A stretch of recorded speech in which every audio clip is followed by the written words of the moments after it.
Anyway, greetings. So I want to talk about one thing I've identified. When you're using Final Cut Pro and you're using a Canon camera, one thing I've identified is that the Canon has this thing where it cuts the clips. So if you're recording with Zoom and you have a Zoom audio, you have an uncut audio clip. And if you match them up layer by layer, there will be a gap in between where the audio cuts. So it's not a seamless cut. The other thing I've identified is the waveform coming in from a Canon D90, 790, EOS M6, which are the ones that we use for our media. The waveform it looks different. So it's not the same waveform as you would have from a Zoom. So what you'll find is in order to make the Final Cut Pro synchronized clips work, you need to export the audio file from, you load the video, detach the audio, export the audio file from Final Cut Pro, put it into Logic. Then you look at your Logic and you look at your Zoom audio files, and then you have to do the old-fashioned way, is line them up. And this is where you will see the gaps. And there's no real, some of the gaps are short and some of them are longer. I have found that they're not equidistant gaps. It's just one of the things that Canon does. So once you go through the laborious process of lining up the audio, then you can export the audio with a Zoom and a Canon back to XML, Final Cut Pro XML, and then that audio can be used to sync the video clips. Every time I've tried to sync Zoom audio with Canon clips, it does not work. And the reason I have found, again, is the audio files have different waveforms and Final Cut Pro cannot match the waveforms reliably. So you have to do the manual audio matching that way. And then once you put them back in the Final Cut Pro, you can then mute or balance the Canon audio and then have your file synced up. So for those of you who have been wondering what to do, that is my workaround. I haven't found any other workaround that works. In terms of the audio setup today, we're using Zoom F1 with the stereo shotgun mic. The stereo shotgun mic is here now instead of in front of me.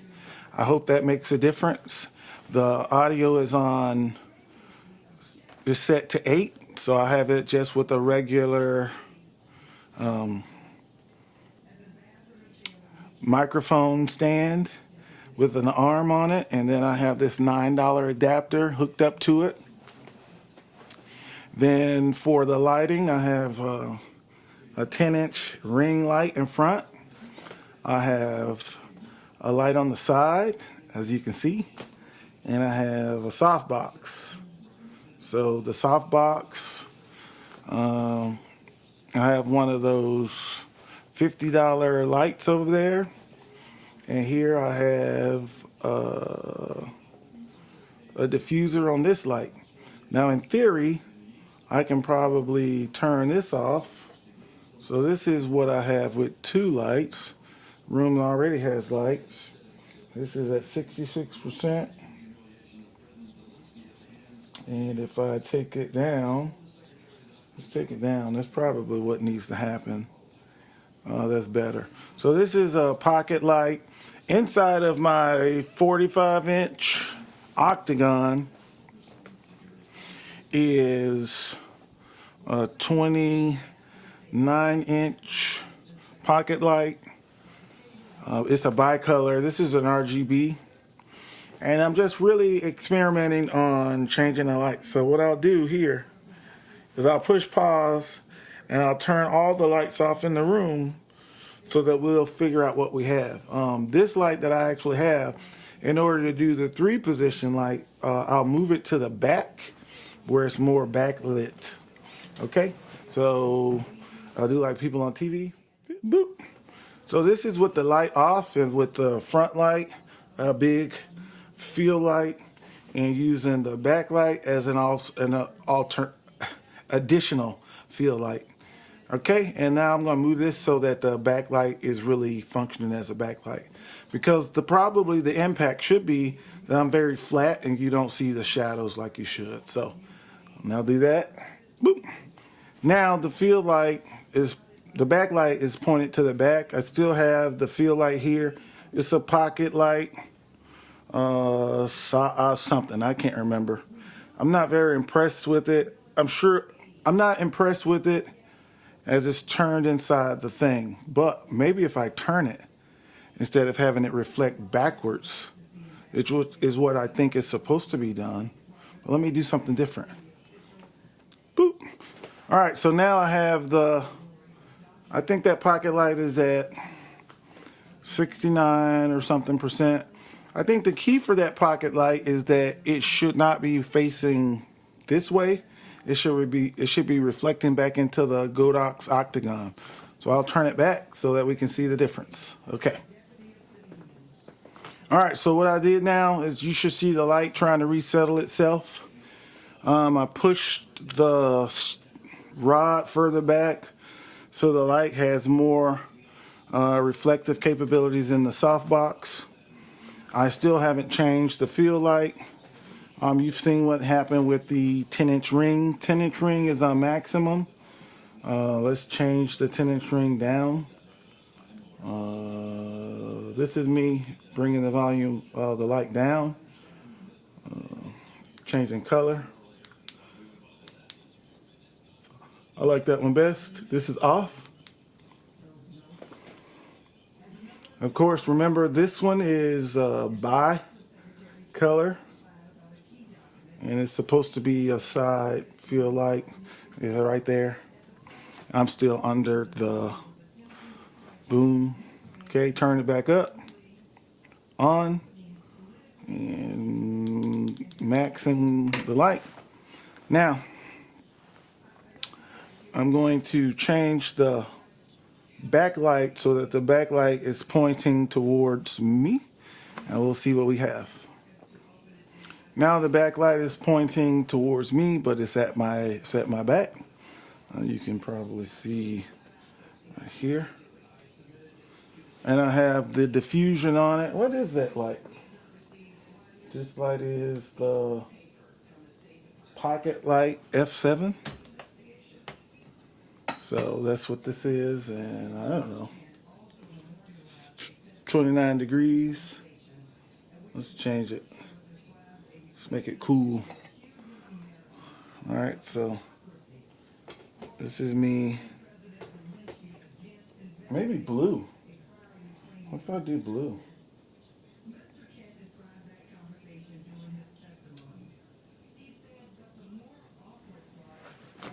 So that's me, that I made the back blue, and then I'll give the camera a little time to stabilize.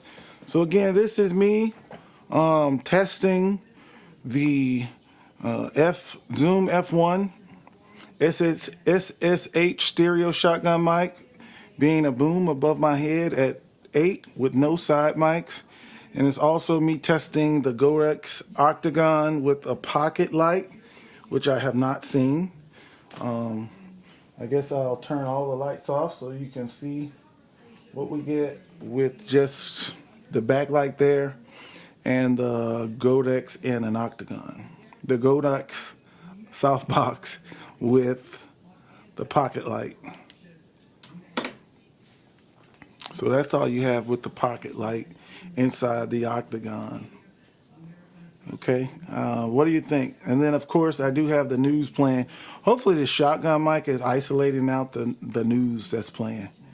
Okay, and I'll just turn back up the backlight, and it is on 100% right now, and I'll turn it down to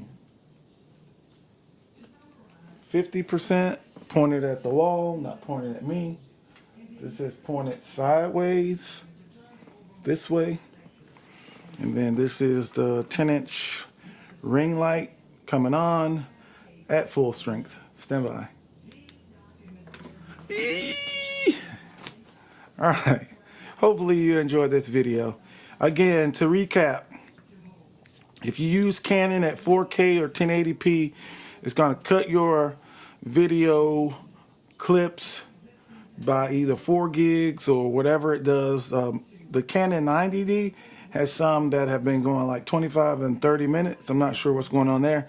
But nonetheless, at the cut, it is illustrate. I have proven that you lose audio and video. And the way you know it is because if you try to use a zoom,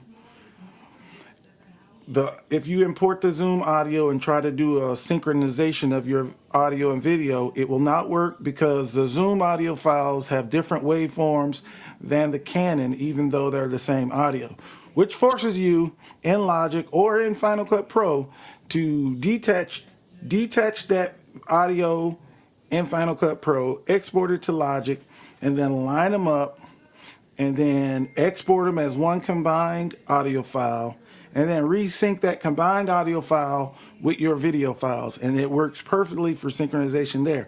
It's just 2 extra steps that I didn't know I needed to do when I got Zoom. I don't know if that's the same challenge for Adobe Premiere, but it is what I had to do for Final Cut. So hopefully I'm not the only person struggling with that problem. Have a great day. Press thumbs up if you like it. If you don't like it, press thumbs down and help me understand what I could have done differently in processing this video or differently in Final Cut Pro and Logic to overcome that challenge. And if you really like it, subscribe, and you'll just give me motivation to really keep going forward and kind of discussing some of the things that I run into for problems. If you like this video, I will turn on my OBS and show you exactly what I was doing and some of the problems I was having as I bring it all into Logic and try to figure out how to line up the audio files. You can see that there is some overlap in terms of the waveforms, but because these are audio files that are being imported from the media team at a different location, I can't necessarily tell them to bring a clicker or to do a clap or something of that nature so that I can synchronize the files better. If you have any questions, again, comment below. Thank you. I hope you enjoyed the video.